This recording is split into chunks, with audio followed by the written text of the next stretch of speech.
All right, welcome everyone to the Illuminated Mind Podcast. My name is Matthew Brownstein. I'm the founder and lead instructor of the Institute of Interpersonal Hypnotherapy and the president of the IAIH, the International Association of Interpersonal Hypnotherapists. I'm here with Cassandra McLean, who's a dear graduate and colleague now. Cassandra is heading up our IGE business networking and training groups. She was a recent presenter at one of our conferences, and the conference was based on facilitating enlightenment, and you were brave enough to step up to the plate to present on enlightenment, but also to humbly talk about your own challenges and your own growth, which I've always admired that you've been very open-hearted, very willing to show your the side that we all have that has some pain and some struggle, but also I admire the commitment to excellence and to the enlightenment process. So yeah, welcome, Cassandra. Please feel free to introduce yourself. Tell us about you. Thank you, Matthew. I am Cassandra McLean. I am proud to say that I've received all the titles that one can get from the Institute of Interpersonal Hypnotherapy through the Interpersonal Hypnotherapist certification, which I'm very proud to receive.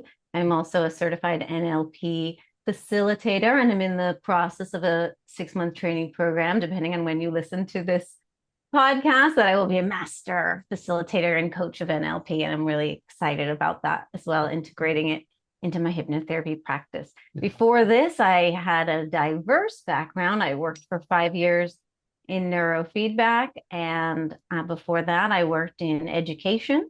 I have several degrees and really had my hands in a lot of pots. I'm very creative. I'm artistic. I dance the Argentine tango. I sing jazz. I make collage. I do lots of things, and I'm full of love for life. Nice, perfect synopsis of who you are. Wonderful.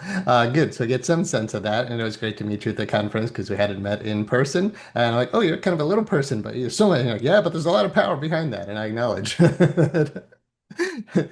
Yeah, so it was great to get to know you in person and to see you present and to get, yeah, just to understand your story. Let's jump into the first main topic that we talked about before and that I just alluded to, that you're definitely on the path, but you also have been working through your own challenges. Life happens, grief, loss, death are topics that you had mentioned are prevalent in your awareness now. So maybe we could talk about that since this is the Illuminated Mind podcast. What has your experience been like of moving towards the light, moving towards personal wholeness? And at the same time moving through the blockages that really keep us from that, or just the pain in life that makes us appear to not feel so good all the time.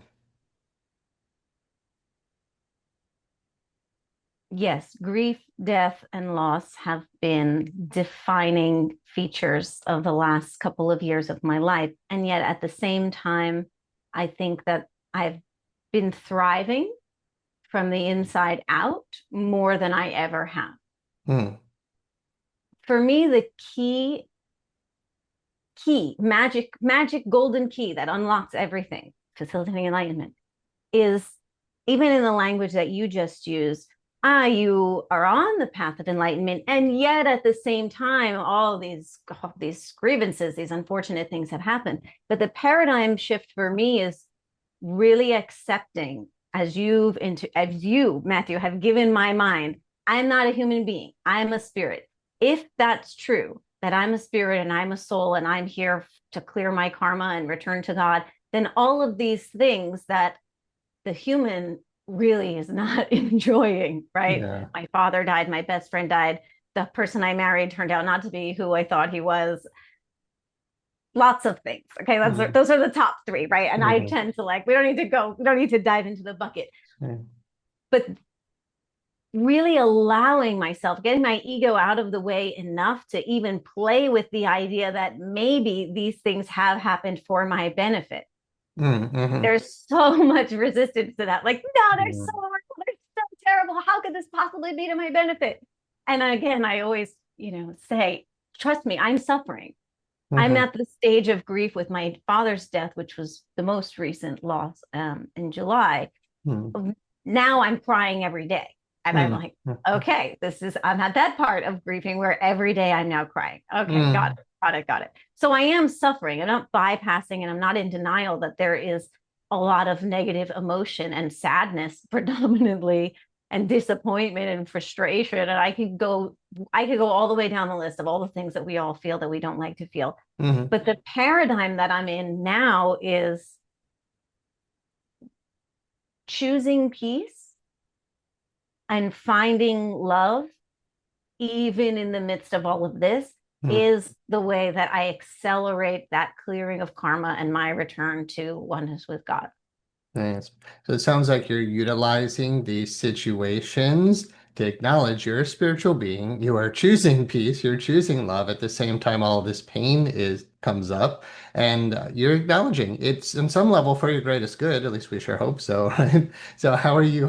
Can you elaborate? And how do you utilize life's challenges to make it an opportunity for growth instead of a victim consciousness and a movement into more darkness? Rumi said, "Don't turn towards darkness. I tell you, suns exist." So, how are you utilizing such challenge for your own growth? Simple answer is choice. Nice. So even what you just said was like, oh, these are for my own good. At least I hope so. Hmm. I don't know. What's the Yeah. fact of life? This Hmm. world is a mystery. But Hmm. I know as a professional hypnotist and hypnotherapist and someone who's dedicated all of my life, my energy, my intellect, my intelligence to understanding the mind, which means really understanding the heart of the subconscious mind, which is the 90+% of our mind, Hmm. that I choose what I believe Hmm. because there are no facts. It's just perceptions and ideas and what's been planted and programmed. So I'm making a choice. Choice is our most powerful tool and resource, and we all have it from very young. I don't know, birth. Do babies have choice? I don't have the neuroscience to make that statement factually, but for things that aren't facts, this Hmm. is for my good, or this is for my, this is doing me harm, or this is doing me good. I get to decide. So if Uh-huh. I have the choice, I'm going to choose that it's for my good. And I'm going to make it so by acting in alignment with the belief that I've chosen to believe. Hmm.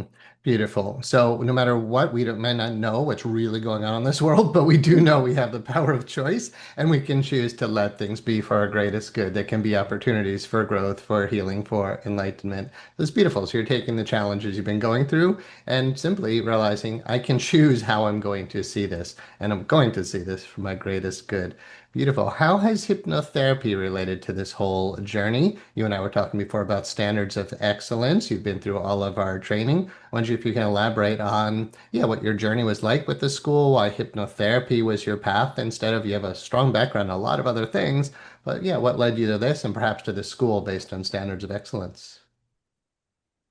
Sure. So the first major loss of this triumvirate of misery that descended upon Mhm. me was my person I called a husband told me he didn't want to be married to me anymore. Mhm. Uh, so that was that's the short answer of what led me to the school. What actually led me to the school was before that moment in time. As I said, I have 5 years doing neurofeedback. I went to graduate school for clinical psychology. I've done listened to all the podcasts, read all of the books, done seminars, like blah, blah, blah, blah, blah. I did all of these things. I have this experience. I have this education. I've even been like, somebody in a field that people listen to and see. And here I am, my spouse is telling me he's out of this marriage. And I have to be fair, for good reason. It was not a healthy Mhm. marriage. And Yeah. I was not a great wife. I had a Mhm. lot of toxicity coming out of me from unresolved stuff that I wasn't even aware of, and Mhm. very much blaming you, and victim mindset. I think you Mhm. mentioned earlier. I was super like trapped in that. So here I find myself, I'll skip ahead a little bit. I'm now in my apartment, this first place I live after the collapse of my marriage. And I have just a suitcase of clothes. I have no furniture. I'm sitting just a bare room at night, and I'm very deeply suicidally depressed. Like Mhm. I'm thinking a lot about I'm going to leave the world. Now, I know this is a sensitive topic, but I firmly believe that because it's a sensitive topic, we need to be able to speak about Sure. this topic. The thought that the idea, the fact that many people have this in their mind, like I could just step in front of that truck right now. Yeah, sure. And it's, I think, something that more people think about than they even admit or Yeah, acknowledge. And we're definitely. like conditioned that like, oh, stuff like Sure. that.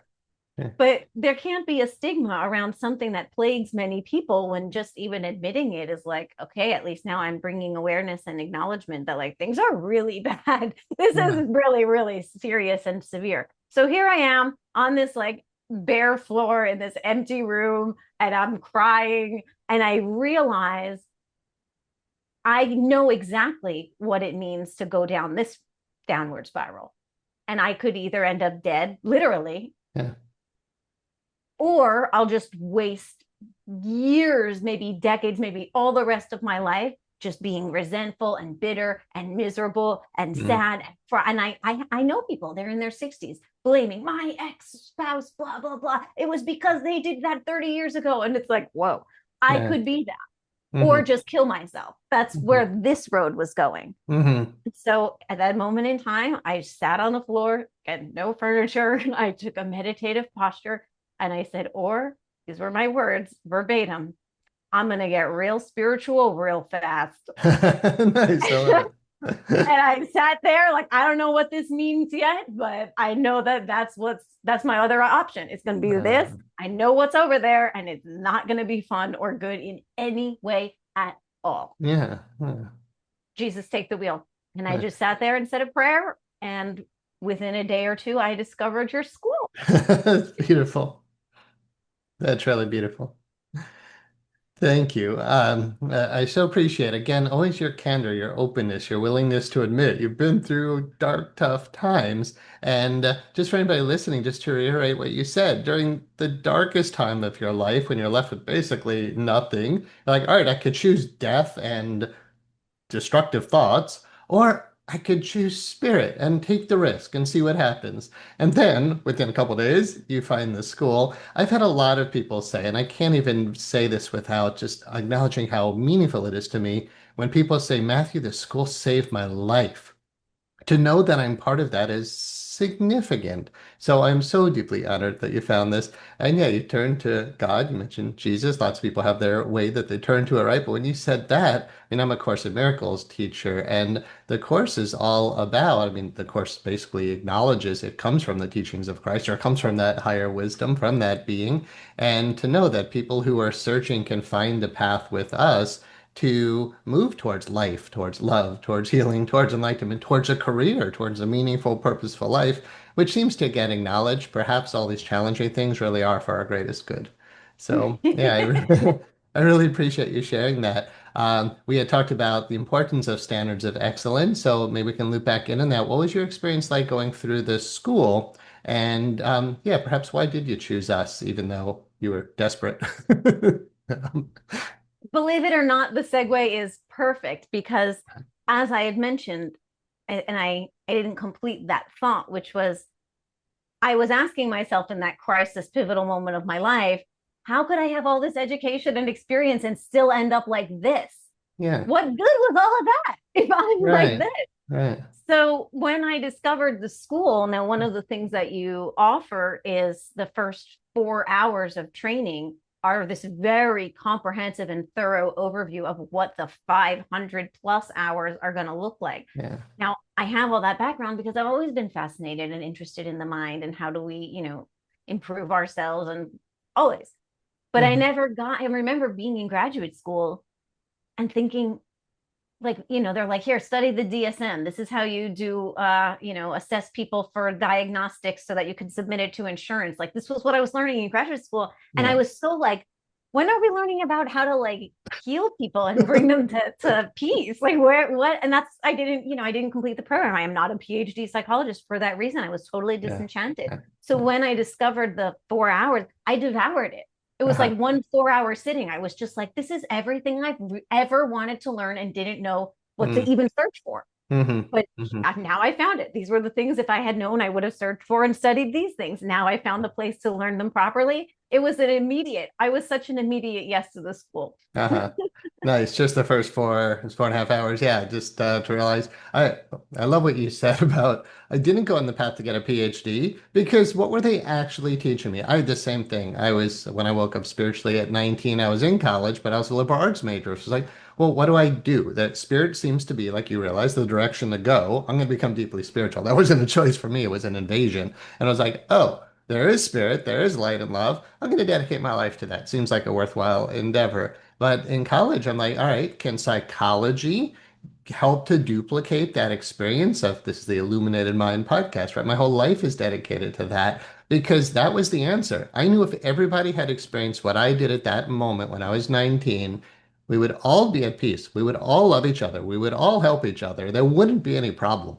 I knew it was the human mind that was the problem, but I'm like, all right, psychology. And then when it was that type of path that you just described, diagnosis and insurance, and honestly, the words that came to my mind, I'm going to say it, it's a path of judgment, right? Just if you study the DSM manual, that is thousands of labels put upon a child of God. We don't say that you're perfect, whole, and complete. We say that you are the thing called bipolar or the thing called anxiety. Instead of you're the thing called spirit, the being that is spirit, and yet you're misusing your mind. So I took the path of religion and philosophy thinking that would be the answer. But then what do you do with that as a career? Eventually, it was Chinese medicine, but it was still, how is this getting to the root cause of the problem? Once I found hypnotherapy, I was absolutely hooked. But the journey is hard, right? It's just because we found the movement towards light, a career that's beautiful. Yeah, trainings that help us to truly heal people instead of just diagnose and medicate them. It speaks to a topic we wanted to go into today. So I'll segue into this, the resilience of the human spirit, right? And you use the term spiritual game day. So when things are dark, when things are tough, when you lose your job, there's so many people being laid off now. The government at the time of this recording is shut down. There's food lines around corners, and that's just a small sampling of the horrors that are on this planet.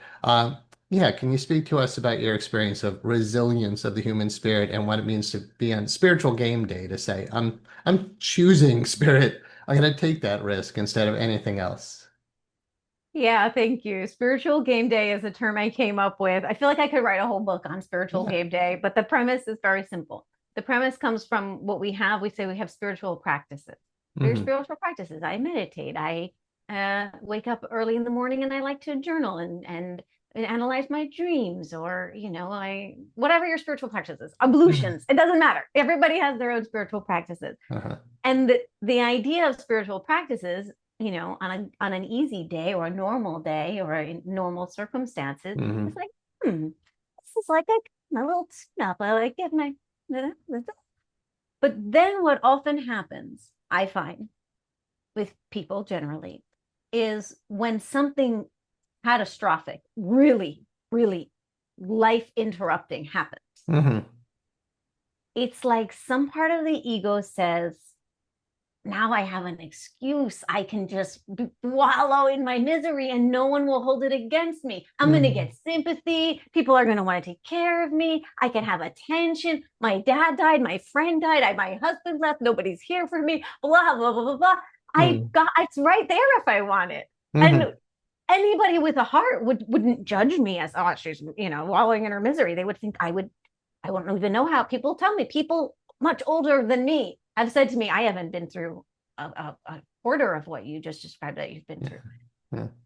I don't know how I would handle it. How are you doing it? And the Hmm. answer to that question is it's spiritual game day. All Yeah. that practice was for game day. We practice Hmm. for game day. And Yes. on game day, I'm playing to win. Yes. So I'm not Yes. saying, oh, I'm too sad to meditate. Hmm. It's too hard now. When I feel a little better, then I'll return to my spiritual practices. No, it's the Yeah. complete opposite. Right. It's Right. I'm so upset that I have to force myself back into what I know works.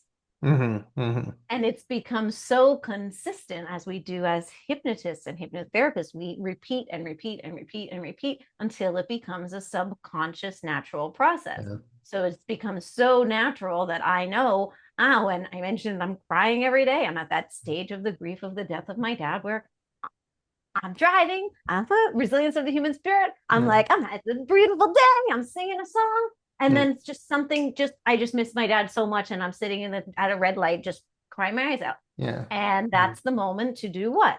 to rise up into observer consciousness, Yes. to allow it, to breathe through it, to not make it good or bad, to just, okay, this is what's happening now. Mm-hmm. I'm observing with loving kindness, held for the human here that is part Nice. of this experience.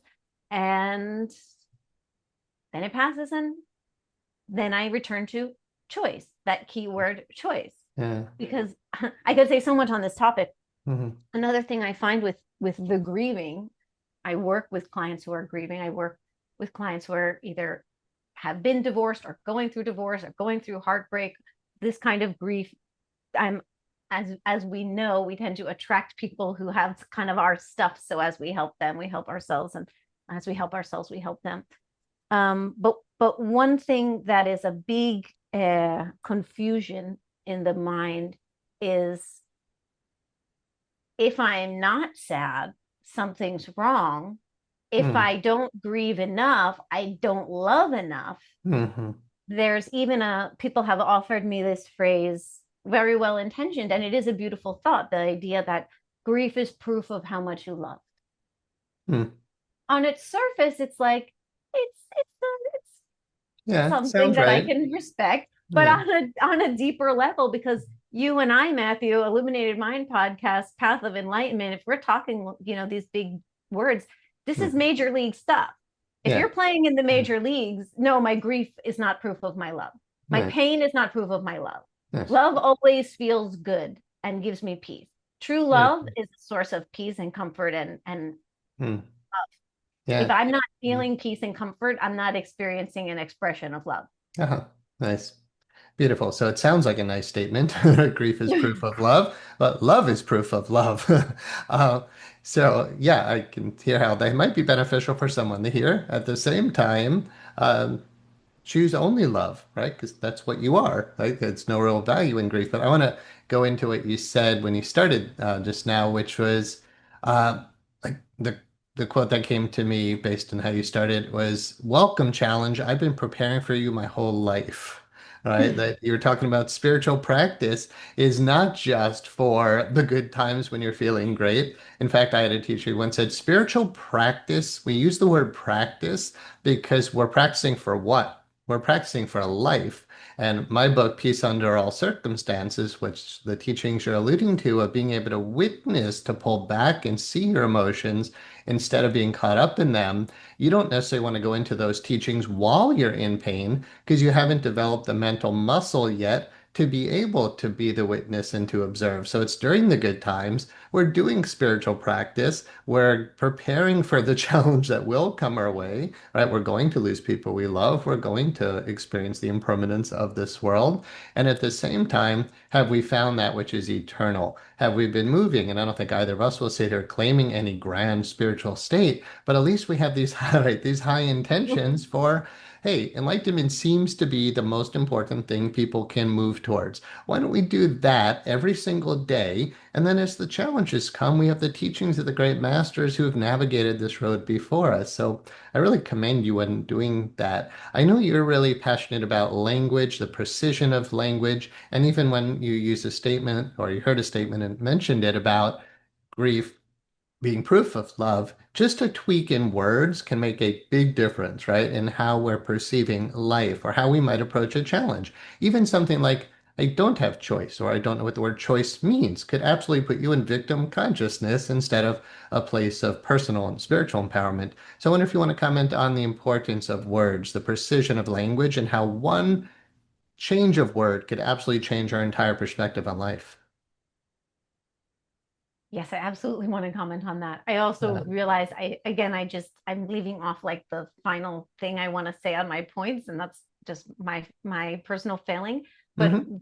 when I was mentioning, this moment grief takes me over, I'm Yeah. crying, I let it Mhm. pass, then the choice to be happy again is Yeah. the resistance against, maybe I should keep crying because that makes my dad know that I love him. No, Mhm. when I'm choosing joy and love, and that's choosing enlightenment, saying Mhm. there's no good reason to keep stewing in negative emotion. When it Yeah. comes, we allow it, it passes, and Hmm. then we just move back towards the goodness. Yeah. As for the precision of language, yes, this is something I've been working with for a long time, but especially since joining the school and then moving through the school and graduating, building my practice. And one simple tip that I'd be happy to give to our listeners Mm-hmm. is I noticed how often I would say, I'm sad, I'm sad, I'm sad, I'm sad. And Mm-hmm. I really got on top of, I'm feeling sadness. And the Yeah. more Yeah. psychological distance we can create Mm-hmm. using language, the better. Yeah. So I'm sad identifies me as sad. That's Mm-hmm. problematic. And it's also Right. not the true essence of who we are. Yeah, for sure. Right? I am is its own statement. I am, the divine Yeah. consciousness and creator of worlds, whatever. But now to say I'm sad, like, wow, I've really just Yeah. belittled myself to nothing. Yeah. Yeah. Okay, so I'm feeling sad better. I'm feeling sadness, maybe even a little better because it's just like I'm feeling this cup. Sadness is a noun, it's not even a description. Sadness Mm. or a glass is like, okay, I'm feeling something. It's something is present, but I could put it down. I'm having an experience of sadness. The Mm-hmm. more syllables between the I and that Mm. thing, the Yeah. more distance there is. And the more Yes. distance there is, there's more space to examine it and keep me and my pure essence and all my true values over here with me. And the Mm. experience of sadness starts to tease itself out. That's what language allows us to do, is tease these things out of our sense of this Mm. is who I am and this is my destiny and this is my burden in life. All of that Yeah. needs to go. Mm-hmm.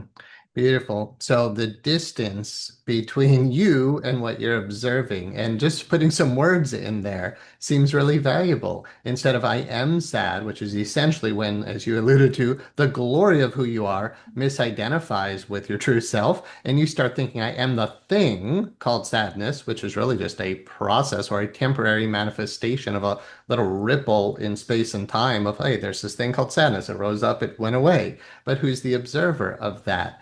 And I think you would probably agree, it doesn't really matter what words we use. We're still the observer of that. That what you think won't change who you are, but it absolutely deludes you to not knowing who you are, right? A statement that I am sad is a misidentification of self instead of I am the spiritual being who is observing the temporary experience of sadness. And like I said, the more words in between the I and the thing you're observing gives some psychological distance. And the way I hear that is I am the observer. There's a mind in here. And then there's this thing I'm observing, which is a temporary thing. You're definitely acknowledging an emotion comes up. We let ourselves feel it, but it passes. But the question is, in the midst of that, who are you? So would you acknowledge that beyond the words, that there's a reality that you've discovered that you are that doesn't change, no matter what you think? Honest answer is I have experienced brief flashes of that Hmm. enlightened state of like, Yes. this is truly who I am. I'm never, Yes. I get it a little bit here and there Okay. sometimes, Yes. but I'm not rocking and rolling on the seat of consciousness at all times. I'm still Okay. very much in the development of that purity of Yeah. being. Well, that's the humble nature that you brought to the table that I've always appreciated, the willingness. Just at the conference, you're like, I've been asked to speak here, and I'm speaking at a conference on facilitating enlightenment, yet I have to admit, I loved your imagery and your PowerPoint. I'm going up the mountain. And, it doesn't matter where you or I really am on that path. It's what have the people who have reached the very top of that mountain said? And I know they've definitely said, you are spirit no matter what you think. You are always that glorious being. So my experience with spirituality, it's really a reminder. It's a remembering, right? And part of why I asked the question is just to remind us, you, me, listeners, that no matter what your mind says, that doesn't change who you are. You're still that immortal, eternal, perfect, innocent, guiltless being. And Mm. I love how you were acknowledging if you don't practice tapping into that every day, like for me, it's meditation every morning, no matter how long, even if it's on the cushion, bow, get up, and oh, I got to start my day. But at least I got on the cushion, at least 5 minutes usually, but hopefully, good 10, 20, 30 minutes of being in the space of spirit in the morning, again in the afternoon, and then absolutely again before going to bed, so that we bookmark our day with I am pure consciousness. In the middle of the day, take a break. I am pure consciousness, even if it's just for a breath. At the end of the day, I am pure spirit. I am immortal. I am eternal. then my experience is you've really prepared for the challenges coming your way because you're rooted in that instead of waiting until eventually. Uh, Beautiful. Any other words you'd like to Yeah. share? Things that you're in your heart you feel that our listeners might want to hear from you? Yeah, thank you so much for that, Matthew. One thing is, again, the for me, belief and choice really are they're very, very good friends. So Mm-hmm. when you talk about, okay, what was the most important, wherever we are on the mountain, where Uh, who reached the top and what did they say? There's something in the first time I sat on a meditation cushion, did I have any access at all to the reality that I am pure eternal consciousness? No. sure. I have to choose to believe, what I find is people, even when they're like, well, I'm open-minded, but I'm skeptical. Yeah. Maybe he's right. Maybe Jesus and Buddha and Krishna were right. I don't know. Let me see. Yeah. You got to get over that. You're Yeah. wrong. They're right. Good. Well Your said. feelings about, well, no, maybe no. Mm. No, they Yeah. are right. Yeah. Enlightened Yeah. masters who all throughout centuries and throughout Hmm. cultures all go to the same truths. That's Uh-huh. another reason why we know they're right. And Yes. especially because they were living at times when we didn't even have, forget about Zoom and the internet, cell Right. phones, or Yeah. even letters, or even an awareness. The people in China didn't even have any awareness of what was going on in Native American tribes living in what we nowadays Right. call Utah, right? Yeah. That's right. Could as well be aliens on a planet in another galaxy, Yeah. just Yeah. completely out of the scope. And Uh-huh. yet the wisest ascended beings of Hmm. those cultures continuously get to the same wisdom and Yeah. truth. They are right. Yes. And anything in our idiot human minds that Yeah. wants to argue, just give it up. You're wrong. Uh, well It said. should be that easy. Yeah, yeah, for sure. I couldn't agree more, and I love the way that you're building your point that cultures that didn't even know each other came to the same conclusion.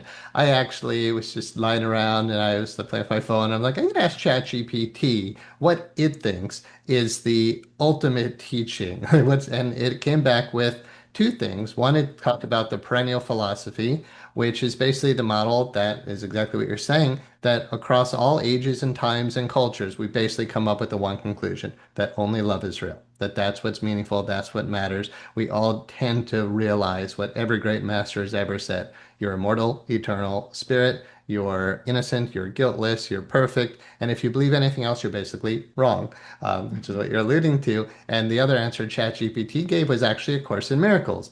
And the course itself teaches that what's real is real and what's unreal isn't there. And basically, the difference is there's spirit, which is real, there's ego, which is your false mind, and essentially everything that says is wrong.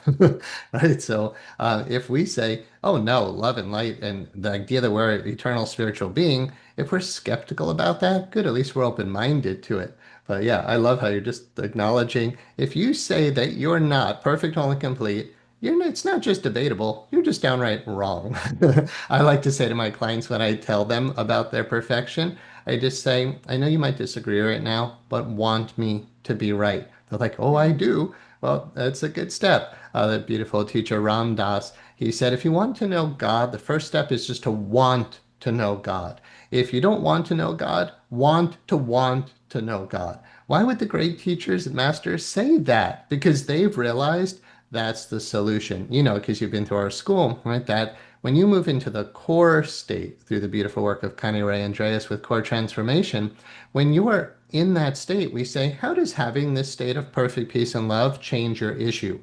Doesn't it always change your issue? I like to actually throw it back to you as a question. Have you noticed that when you're in that state, you're like, when you were in that really dark space, you're like, all right, I'm choosing, I think, I always say his name wrong, Teilhard Dan, he said, or some great teacher, he said, we're going to have to choose between suicide and adoration at some point.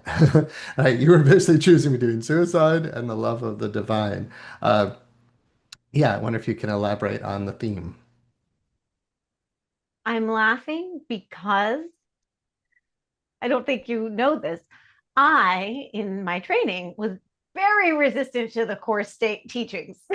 Yeah, okay. I was like, don't want just I don't get that. Yeah, whatever, fine. Peace of love, bliss. I don't want to do this Mm. part of it. I don't get it. It doesn't seem I don't even who I am today. I don't even remember the arguments that I had at that time. Yeah. I just Yeah. have a vague impression of the resistance that I had of like, Hmm.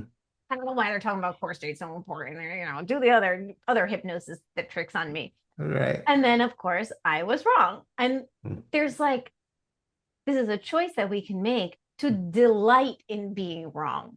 Yes. Ah, Nice. I was wrong with my cynicism and skepticism and Mm. all that. And instead, something more peaceful was Yeah. right. Uh-huh.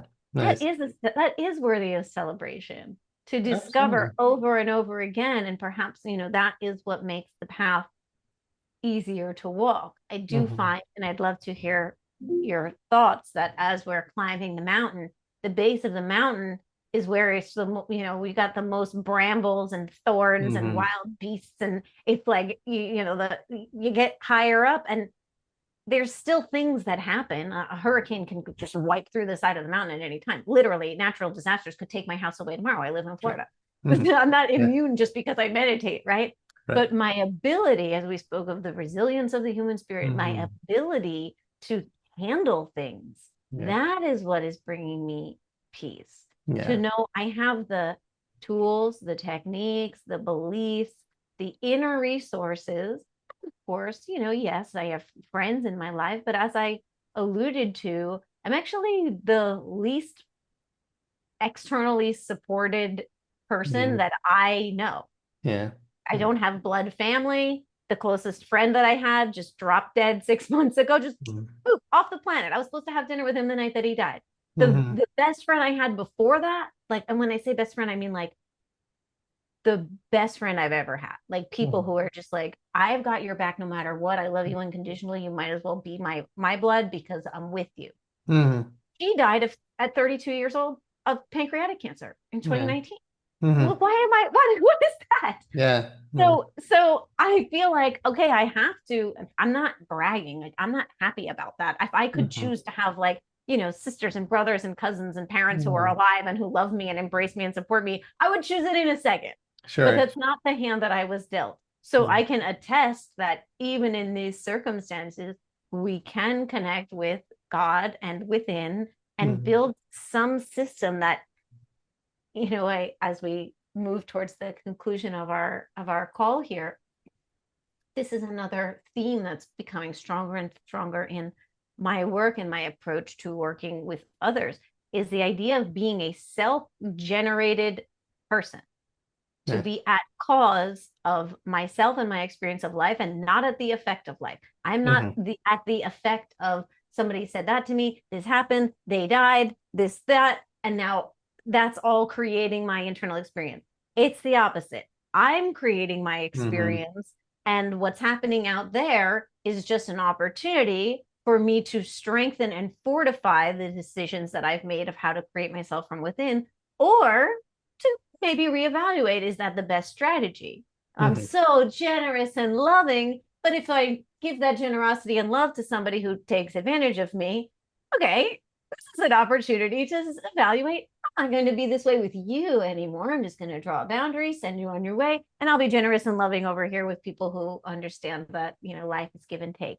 Hmm. Um, I don't know how clear my communication is on this topic, but being self-generative is Hmm. key to my path towards enlightenment, which I would, say we can define as just perpetually being at peace under all circumstances. Nice. Based on the choice to do so, the choice to be self-generating instead of a victim to the world that you see. And I love to, in closing, acknowledge the pain you've been through, the loss you've been through. It's almost like on the other side before we incarnate, we're like, all right, if I don't have family, if I lose my father, if I lose my spouse, if I lose a best friend, that's going to help me to achieve enlightenment in this lifetime. We're like, oh, bring it on. And then you come down here and you're like, I was a lot braver on the other side. But I believe all the beings that have been in our lives, like in the book, it's Conversations with God, but it's the children's book called The Little Soul in the Sun, where this little soul is asking God to learn what forgiveness is. And God's like, well, there's a problem. There's no one to forgive. But this other little soul comes out and says, I'll help you to forgive. And the little boy soul says, why would you do that? And the little girl says, I'll do it because I love you.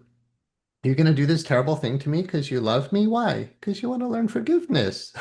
You want to be able to return to love. So therefore, I have to do this with you. So it's almost like we have these contracts. But I just want to acknowledge that people who tend to be rather adept in life, you've got degrees, you've done a lot of great things in life, but somebody who's at that point but hasn't really found spirituality yet, like you said, you're like, I've got all this good stuff, but what's the point of it? It's usually at that level of competency that we're ready for it to all fall apart, which is the true dark night of the sense that most people never go through.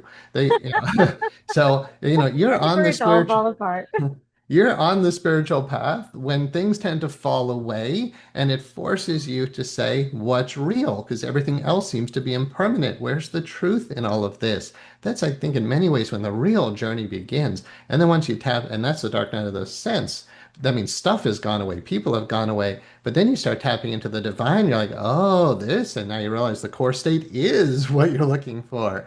Mm. All right, that was like the most worthwhile teaching I think I could offer is find the peace inside of you. But then there is a stage called Dark Night of the Soul where that peace goes away for a period of time. That's even more agonizing.